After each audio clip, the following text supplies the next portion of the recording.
సుందరకాండ తాత్పర్యం 61వ సర్గ. తరువాత ప్రముఖులైన అంగదాది వానర వీరులు, వానర శ్రేష్ఠులైన హనుమంతుడు జాంబవంతుని సూచనకు సమ్మతించారు. తరువాత వానర శ్రేష్ఠులందరూ వాయునందనుడైన హనుమంతుని తమ ముందు ఉంచుకుని సంతుష్ట హృదయులై ఆ మందర పర్వతాన్ని విడిచి ఆకాశంలోకి ఎగిరారు. మేరు మందర పర్వతాల వలె మహాకాయం కలవారు, అంటే పెద్ద శరీరం కలవారు, మదించిన ఏనుగు వలె ఉన్నవారు అయిన వానరులు ఆకాశాన్నంతా కప్పివేస్తున్నట్టు ఎగరసాగారు. గొప్ప ప్రజ్ఞాశాలి, అమిత బల సంపన్నుడు, మహావేగవంతుడు, సకల ప్రాణుల గౌరవ ఆదరణలు చూరకొన్నవాడు అయిన హనుమంతుని వారు తమ చూపులతో మోస్తున్నట్లు రెప్పపాటు లేని దృష్టితో చూస్తూ సాగిపోతున్నారు. రామకార్యం సిద్ధించినందున ఆ వానరులందరూ గొప్ప కీర్తిని గడించి కృతార్థులయ్యారు. రామునికి ప్రియమైన వార్తను తెలియజేయడానికి వారందరూ తహతహపడుచున్నారు. ఆ వానరులందరూ రణోత్సాహంతో ఉప్పొంగిపోతూ రాముని విషయంలో రావణుడు చేసిన మహా అపకారానికి ప్రతీకారం తీర్చుకోవాలని కంకణబద్ధులై ఉన్నారు. ఆ వానరుల ఆకాశంలో ఎగురుతూ తేలిపోతూ వృక్షాలతో లతలతో అలరాడుతూ దేవేంద్రుని నందనోద్యానానికి సాటి అయిన మధువనాన్ని చేరుకున్నారు. సకల ప్రాణులకు ఆహ్లాదాన్ని చేకూర్చగల మధువనం సుగ్రీవుని రక్షణలో ఉంది.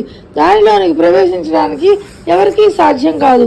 దతిముఖుడనే వానర వీరుడు, వానర రాజు, మహాత్ముడు అయిన సుగ్రీవుని మేనమామ.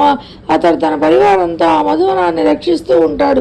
వానర రాజు అయిన సుగ్రీవునికి ఎంతో మానసోల్లాసాన్ని చేకూర్చే ఆ మధువనం వద్దకు రాగానే వానరులందరికీ అందులోని మధువం తాగాలనే బలీయమైన కోరిక కలిగింది.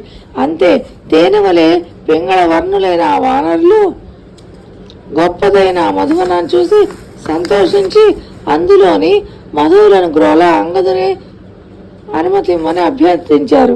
దధిముఖుడనే వానర వీరుడు, వానర రాజు, మహాత్ముడు అయిన సుగ్రీవుని మేనమామ. అతడు తన పరివారంతో ఆ మధువనాన్ని రక్షిస్తూ ఉంటాడు.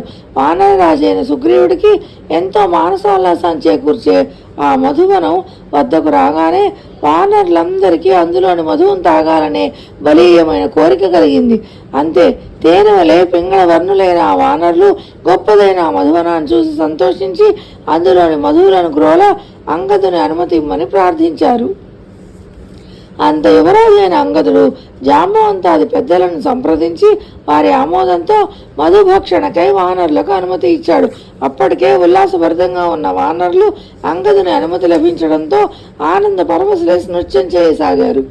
మధువు మత్తతలోనూ కొందరు వానరులు పాడుతున్నారు, కొందరు వంగి దండాలు పెడుతున్నారు, మరికొందరు ఆడుతున్నారు. కొంతమంది వానరులు